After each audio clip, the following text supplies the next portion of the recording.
പിതാവിന്റെയും പുത്രന്റെയും പരിശുദ്ധാത്മാവിന്റെയും നാമത്തിൽ ആമേൻ. എൻ്റെ പ്രിയപ്പെട്ടവരെ, ഇന്ന് മാർച്ച് 3 തിങ്കളാഴ്ച. നമുക്ക് പ്രത്യക്ഷ പ്രാർത്ഥനയ്ക്ക് പോകാം. അമ്മേ പരിശുദ്ധ അമ്മേ, അമ്മേ പരിശുദ്ധ അമ്മേ, ദൈവമാതാവേ, ദൈവമാതാവേ, കൃപാസനത്തിലൂടെ ഞങ്ങൾക്കും ഞങ്ങളുടെ ദേശത്തിനും അമ്മ മധ്യസ്ഥം തേടി തന്ന എല്ലാ അനുഗ്രഹങ്ങൾക്കും കൃപകൾക്കും ഞങ്ങളിപ്പോൾ ഹൃദയം നിറഞ്ഞ നന്ദി പറയുന്നു. അമ്മേ പരിശുദ്ധ അമ്മേ, അമ്മേ പരിശുദ്ധ അമ്മേ, ദൈവമാതാവേ, 2004 ഡിസംബർ 7 ഉച്ചകഴിഞ്ഞ് 2:30 കൃപാസനത്തിൽ സംഭവിച്ച അമ്മയുടെ പ്രത്യക്ഷപ്പെടലിനെ കുറിച്ച് തിരുസഭയ്ക്ക് സമർപ്പിച്ചിരിക്കുന്ന പഠനരേഖകളുടെ സഭാത്മകമായ പഠനം ആരംഭിക്കുവാൻ ഞങ്ങൾ താഴ്മയായി പ്രാർത്ഥിക്കുന്നു. അമ്മേ പരിശുദ്ധമേ, ഭൂസ്വർലോകങ്ങളുടെ രാജ്ഞിയായ അങ്ങേക്ക് ഭൗമസംരക്ഷണത്തിനായി പ്രപഞ്ചപ്രകൃതിയെ തന്നെ തിരുസഭ പ്രതിഷ്ഠിക്കുവാൻ ഈ പ്രത്യക്ഷീകരണം വഴി ഇടയാക്കണമേ. പരിശുദ്ധമേ, ജപമാല മാതാവേ, സകല കൃപാസനം പ്രാർത്ഥനകളോടും ചേർത്ത് ഞങ്ങളിപ്പോൾ പ്രാർത്ഥിക്കുന്ന ഈ കുടുംബത്തിന്റെ പ്രത്യേക നിയോഗം. പ്രാർത്ഥന ആവശ്യം പറ മക്കളെ.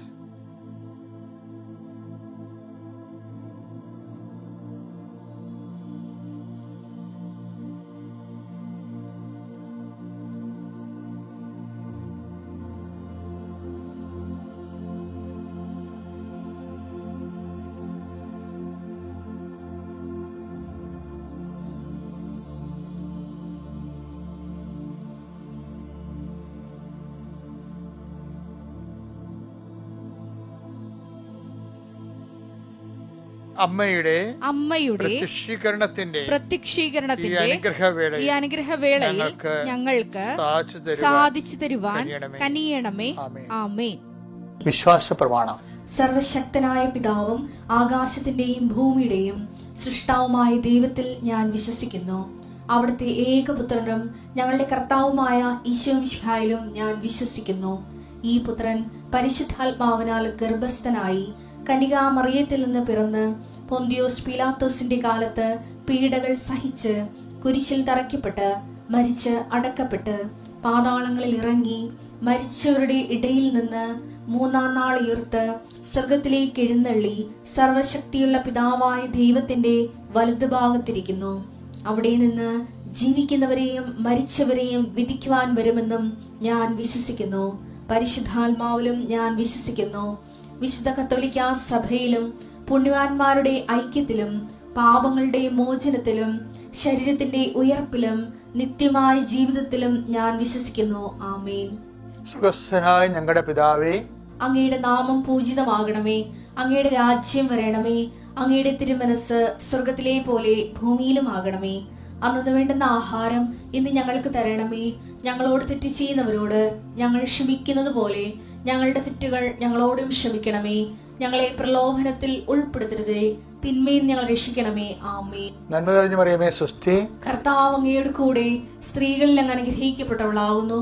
അങ്ങയുടെ ഉദരത്തിൻ ഫലമായി ഈശോ അനുഗ്രഹിക്കപ്പെട്ടവനാകുന്നു. പരിശുദ്ധ മറിയമേ, തമ്പുരാന്റെ അമ്മേ, പാപികളായ ഞങ്ങൾക്ക് വേണ്ടി ഇപ്പോഴും ഞങ്ങളുടെ മരണസമയത്തും തമ്പുരാനോട് അപേക്ഷിക്കണമേ. ആമേൻ. എൻ്റെ പ്രിയപ്പെട്ടവരെ, നമ്മൾ ഡെയിലി ബ്രെഡിൻ്റെ ഭാഗമായിട്ടാണ് ഇപ്പോൾ ഈ ഫീഡിംഗ് പ്രെയർ നടത്തുന്നത്. ഇന്നത്തെ ജീവിത പ്രശ്നങ്ങൾ, ജീവിത വിഷയങ്ങൾ ഭക്തിയോടെ നമുക്ക് ദൈവദേശത്തിന് സമർപ്പിക്കാം. ഈ പ്രാർത്ഥനയിൽ പങ്കെടുക്കാൻ കഴിയുമ്പോൾ തന്നെ ഓർക്കുക, ഇന്നത്തെ ദിവസത്തെക്കുറിച്ച് ഒരു അനുഗ്രഹം നമുക്ക് ഉറപ്പായി.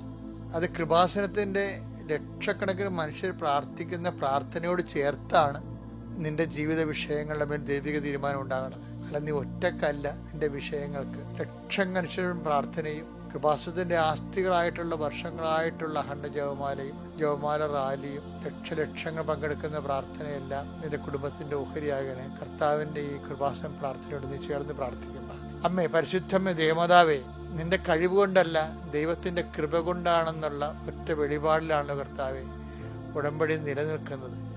ഞങ്ങൾ അഭിമുഖീകരിക്കുന്ന ജീവിത പ്രശ്നങ്ങൾക്ക് പലപ്പോഴും ഞങ്ങളുടെ കഴിവോ ആളോ ശേഷിയോ അർത്ഥമോ ഒന്നും കർത്താവെ ചിലപ്പോൾ വിലപ്പോകത്തില്ല. അങ്ങനെയുള്ള എല്ലാ മേഖലകളും ഇന്ന് പ്രത്യേകിച്ച് അഭിമുഖീകരിക്കുന്ന പ്രത്യേക വിഷയങ്ങൾ പരിശുദ്ധമ്മ ദേവമാതാവിനെ ഏൽപ്പിക്കുന്നു. അമ്മേ പരിശുദ്ധമ്മേ, ഇന്നത്തെ യാത്ര, ഇന്നത്തെ ജോലികൾ, ഇന്ന് SLC കുഞ്ഞുങ്ങൾക്ക് പരീക്ഷ തുടങ്ങുന്ന ദിവസമാണ്. ഒത്തിരി കുഞ്ഞുങ്ങൾ പരീക്ഷാ ഹാളിലേക്ക് ഇന്ന് പോവുകയാണ്.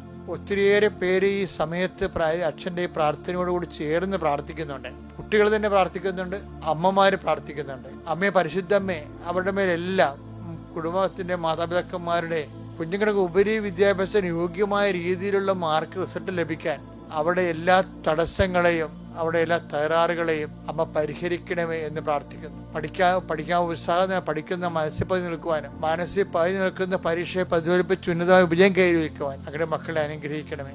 അപകടങ്ങൾ, രോഗങ്ങൾ, പരീക്ഷക്കാലത്തുണ്ടാകുന്ന ഓരോരോ തരത്തിലുള്ള ശനിപാതങ്ങൾ, മക്കൾക്ക് അനുഭവിക്കുന്ന മനപ്പീഡകൾ എല്ലാത്തിൽ നിന്നും അങ്ങനെ മക്കൾ സംരക്ഷിക്കണം. കർത്താവേ, കുഞ്ഞുങ്ങൾ എഴുതുന്ന പുസ്തകം, വായിക്കുന്ന ക്വസ്റ്റ്യൻ, എഴുതുന്ന ആൻസർ ബുക്ക്, പേന, എല്ലാ സമയവും അങ്ങനെ തിരുസന്നിധിയിൽ സമർപ്പിക്കുന്നു. കർത്താവെ, ചില കാര്യങ്ങൾ കൺഫ്യൂഷൻ ഉണ്ടാകും പരീക്ഷയുടെ സമയത്ത്. അതിന്റെ ഉത്തരം കർത്താവെ, നീ വലത്തോട്ട് ഇടത്തോട്ട് തിരിയുമ്പോൾ പിന്നിൽ നിന്നൊരു സ്വരം കേൾക്കും, ഇതാണ് വഴി, ഇതിലേ പോകുക എന്നുള്ള ചെയ്ത ഐസയ്യ 30:21 വചനങ്ങളിലൂടെ നീ തന്നെ അങ്ങയുടെ മക്കൾക്ക് കർത്താവ് തെറ്റും ശരിയും മനസ്സിലാക്കി കൊടുത്ത് ശരിയായിട്ട് എഴുതുവാൻ സഹായിക്കണമെന്ന് പ്രാർത്ഥിക്കുന്നു. വിജയം നൽകുന്നത് കർത്താവാണെന്ന് പറയുന്ന അതേ വചനം അനുസ്മരിച്ചുകൊണ്ട് വീണ്ടും പ്രാർത്ഥിക്കുന്നു. കർത്താവെ, നിന്റെ കുഞ്ഞുങ്ങൾക്ക് ആത്മവിശ്വാസവും ധൈര്യവും നൽകണമേ. കുഞ്ഞുങ്ങളെ പോറ്റുകയും അവരുടെ പരീക്ഷയ്ക്ക് അവർ ഒരുക്കുന്ന മാതാപിതാക്കന്മാരെയും അധ്യാപകരെയും കുറിച്ച് പ്രാർത്ഥിക്കുന്നു. കർത്താവിന്റെ ഉന്നതമായ നാമത്തിലെ പരീക്ഷയുടെ എല്ലാ ദിവസങ്ങളും നിങ്ങൾ ആരോഗ്യമായിരിക്കാനും മനസ്സമാധാനത്തോടെ ഇരിക്കുവാനും സന്തോഷത്തോടെ പരീക്ഷ എഴുതുവാനും ഇടയാക്കണം പ്രാർത്ഥിക്കുന്നു. കർത്താവെ, പലതരത്തിലുള്ള വൈരാഗ്യങ്ങൾ, മത്സരങ്ങളും പലതരത്തിലുള്ള ആക്രമണങ്ങൾ കുഞ്ഞുങ്ങളുടെ ഇടയിൽ വർദ്ധിച്ചിട്ടുണ്ട്. അവരുടെ ജീവിതത്തിൽ നിന്നെല്ലാം കർത്താവ് അങ്ങനെയുള്ള എല്ലാ തിന്മകളും അങ്ങ് പാടെ വിഭാടനം ചെയ്യുമെന്ന് പ്രാർത്ഥിക്കുന്നു. എൻ്റെ കർത്താവിൻ്റെ ഉന്നതമായ നാമത്തിൽ, സഭയുടെ അധികാരത്തിൽ, കുരിശിന്റെ അടയാളത്തിൽ, ദൈവശക്തിയാൽ എല്ലാ പരീക്ഷാർത്ഥികളും കർത്താവിന്റെ നാമത്തെ അനുഗ്രഹിക്കപ്പെടട്ടെ.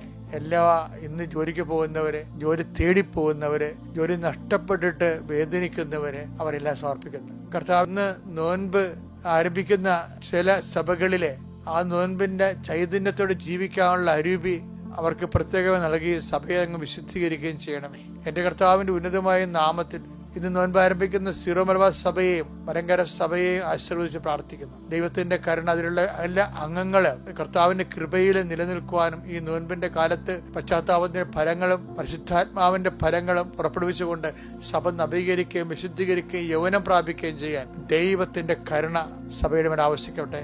കർത്താവിന്റെ കരുണ നിനക്ക് ആവശ്യിക്കട്ടെ. Lord, infuse your spirit of power, infuse your spirit of power and grace. ഇന്ന് നമ്മൾ വായിക്കുന്ന വചനം സക്കറിയ 4-ാം അധ്യായം 1 മുതൽ 6 വരെയുള്ള തിരുവചനങ്ങൾ. എന്നോട് സംസാരിച്ച ദൂതൻ വീണ്ടും വന്ന് എന്നെ ഉറക്കത്തിൽ നിന്നതുപോലെ ഉണർത്തി ചോദിച്ചു, നീ എന്ത് കാണുന്നു? ഞാൻ പറഞ്ഞു. അതായത് ഈ സക്കറിയ എന്ന് പറഞ്ഞ പ്രവാചകന് ദൈവം നൽകിയ ഒരു ദർശനമാണ് ഇതിന്റെ പ്രമേയം. നീ എന്ത് കാണുന്നു? ഞാൻ പറഞ്ഞു, പൊന്നുകൊണ്ടുള്ള ഒരു വിളക്ക് തണ്ടിന്റെ മുകളിൽ ഒരു കോപ്പയും അതിൽ 7 ദീപങ്ങളും ഓരോന്നിനും മുകളിൽ 7 ദലങ്ങൾ. കോപ്പയുടെ വലത്തും ഇടത്തും ഓരോ ഒലിവ് വൃക്ഷം.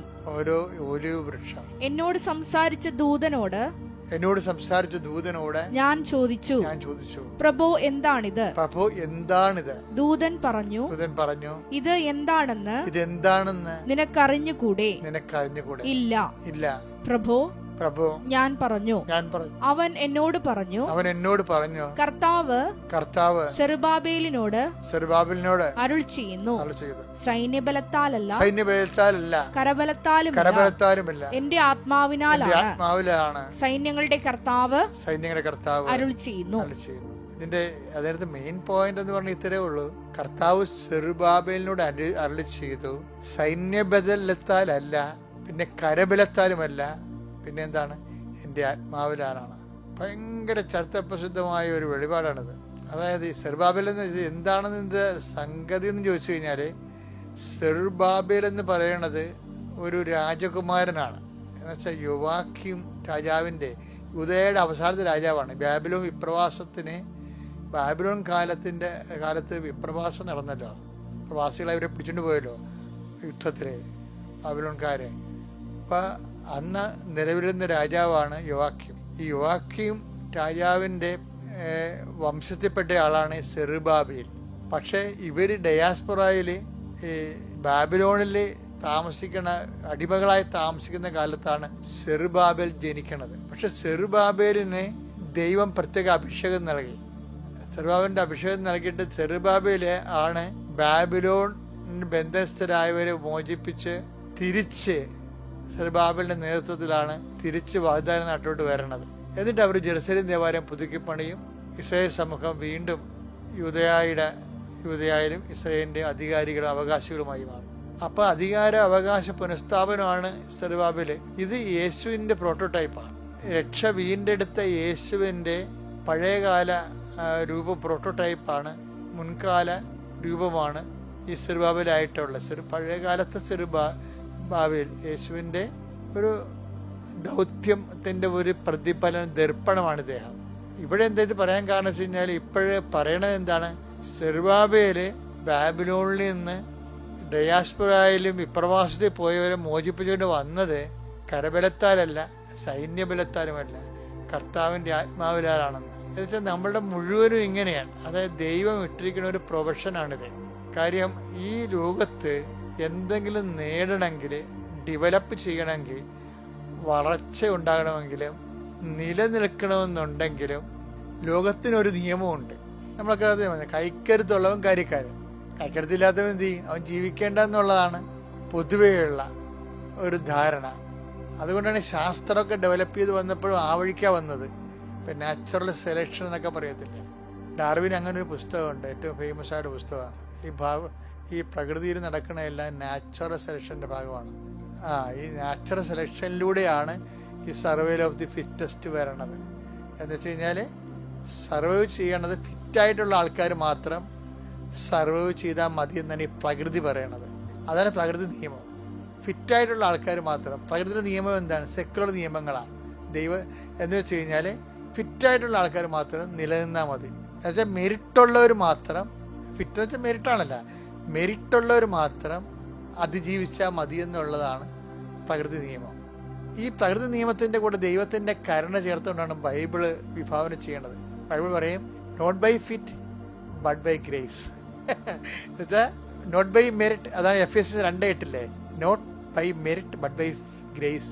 അതായത് ഫിറ്റെന്ന് പറയണതും അതുപോലെ തന്നെ മെറിറ്റ് എന്ന് പറയണതും ദൈവത്തെ മാറ്റി നിർത്തിക്കൊണ്ട് ഈ സാധനം ഫിറ്റാകാൻ മെറിറ്റോറിയസ് ആകാം. പക്ഷേ ഈ ഫിറ്റ് അല്ലാത്തവനും അത് ചിലപ്പോൾ ഏറ്റവും കൈക്കരുത്തുള്ളവൻ കാര്യക്കാരനാകും. കരുത്തില്ലാത്തവനെയും കൂടി കരുണ സംരക്ഷിക്കുന്നതുകൊണ്ട് കരുത്തില്ലാത്തവർക്ക് വേണ്ടി കരുണ വെച്ചിരിക്കുന്നത്. അതാണ് not by merit but by grace. കർത്താവിൻ്റെ കരുണ കൊണ്ടാണെന്ന്. അതെന്ന് വെച്ചാൽ കരുണ മാത്രമല്ല വിഷയം. പല വിഷയങ്ങൾ ഈ ഭൂമിയിൽ, നിന്റെ വീട്, വസ്തു, ജോലി, പ്രമോഷൻ, ആരോഗ്യം, ആയുസ്, മക്കളുടെ ജോലി, നിന്റെ വിവാഹം, നിന്റെ പ്രസവം, ഇങ്ങനെയുള്ള പല കാര്യങ്ങൾക്കും വൈദ്യശാസ്ത്രത്തിന് ചിലപ്പോഴും ഒരു മെറിറ്റ് വരുമ്പോൾ ഒരു പരിധിയുണ്ട്. പക്ഷെ ഗ്രേസിന് പരിധിയില്ല. ഇപ്പം എന്നോട് പല ആൾക്കാരും ചോദിക്കും, ഡോക്ടർ പറഞ്ഞു ഗർഭശിശുവിന് ഹൃദയത്തിന് ദൂരമുണ്ട്, അത് കട്ട് ചെയ്യുന്നതാണ് നല്ലത്, അബോർട്ട് ചെയ്യണം നല്ലതെന്ന് പറയുമ്പോൾ അത് ഡോക്ടർ അങ്ങനെ പറയാൻ പറ്റത്തുള്ളൂ. കാര്യം ഒരു അംഗവൈകല്യമുള്ള ഇന്ത്യൻ പൗരൻ ജനിക്കാതിരിക്കണം, രാജ്യം ആരോഗ്യമുള്ളവരെ കൊണ്ട് നിറക്കണം എന്നുള്ളത്. പക്ഷെ ഭൗതിക രാജ്യം അങ്ങനെയാണ്. പക്ഷെ ദൈവരാജ്യം അങ്ങനെയല്ല.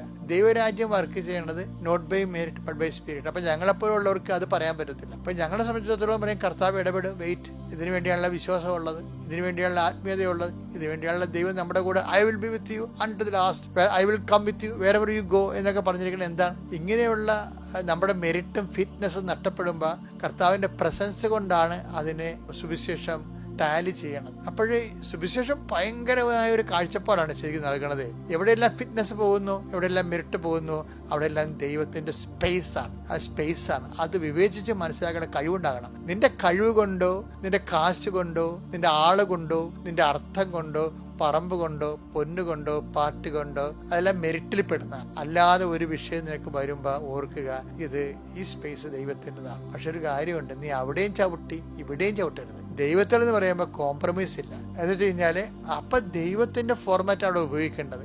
അല്ലാതെ അത് ഓട്ടോമാറ്റിക്കായി നടന്നോളും, ദൈവം സഹായിച്ചോളൂ എന്ന് പറഞ്ഞുകൊണ്ട് നീ തിന്മയിലും ലോകത്തിൻ്റെ രീതികളിലും പെരുമാറിക്കഴിഞ്ഞാൽ ദൈവത്തിൻ്റെ ഇഫക്റ്റ് നമുക്ക് ഉറപ്പുവരുത്താൻ പറ്റും. അതുകൊണ്ടാണ് പറയുന്നത്, നിങ്ങളെ പശ്ചാത്തപിക്കുവിൻ, നാളെ നിങ്ങളുടെ ഇടയിൽ കർത്താവ് അത്ഭുതങ്ങൾ പ്രവർത്തിക്കുമെന്ന് പറഞ്ഞാൽ. അപ്പോൾ അത്ഭുതങ്ങളും അടയാളങ്ങളും കാണുകയും ഗ്രേസ് അനുഗ്രഹം ലഭിക്കുകയും ചെയ്യുന്നതിൻ്റെ പശ്ചാത്താപം ഈ നോൻപ് കാലത്ത് പ്രധാനപ്പെട്ടതാണ്. നോൻപ് കാലം അനുഗ്രഹത്തിൻ്റെ വസന്തകാലമാണ്, പക്ഷേ പശ്ചാത്താപത്തിൻ്റെയും വസന്തകാലമായിരിക്കണം. പ്രശ്നമാണ്.